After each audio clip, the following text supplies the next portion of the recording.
आधी कॉमन झाल्यावर असं का थांबवले तुम्ही त्यांना? मस्साजोग प्रकरणात उज्ज्वल निकम यांची नियुक्ती करण्यात आली आहे सरकारी वकील म्हणून. ते आपल्या सोबत आहे. सर, तुमची नियुक्ती करण्यात आली आहे.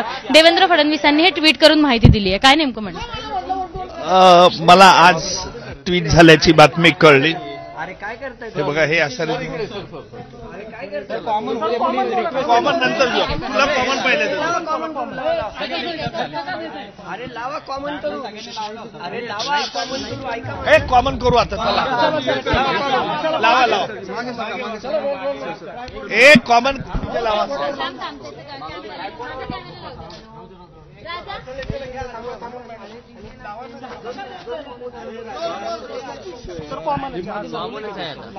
कॉमन आहे ना? Yes sir, yes sir. खाली घ्या ना थोडं. हो सर, थांबा जरा इथं. घ्या तुम्ही.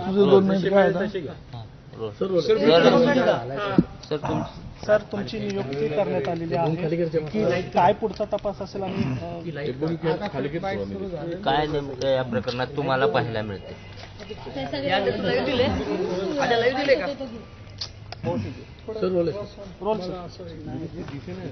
अहो आम्हाला सर खाली घ्या ना. रेडी? खाली घ्या. माझ्या नियुक्तीकरता मत्स्याजोगचे ग्रामस्थ यांनी गेल्या काही दिवसापासून सतत मागणी करत होते.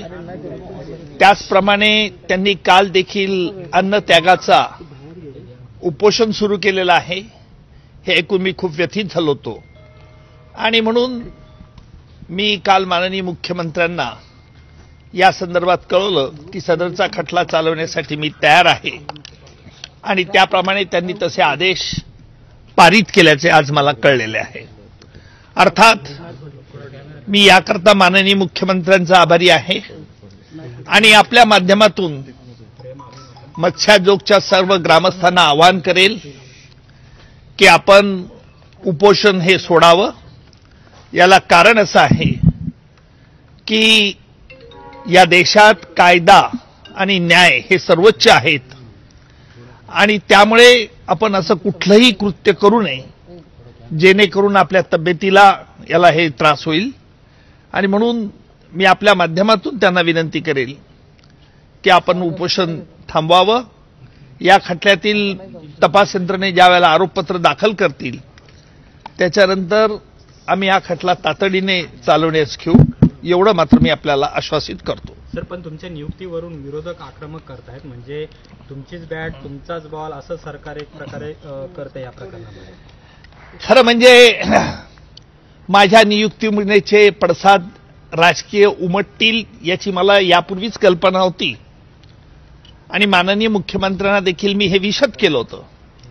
माननीय मुख्यमंत्र्यांनी त्यावेळेला मला स्पष्ट सांगितलं होतं की राजकारणात यापूर्वी देखील विरोधी पक्षाचे अनेक वकील राजकारणात होते आहेत. मी राजकारणात कधी ऍक्टिव्ह यापूर्वी नव्हतो आणि मी अभिमानाने सांगेल राजकारणात जरी असलो तरी माझ्या कर्तव्यात आणि ड्युटीमध्ये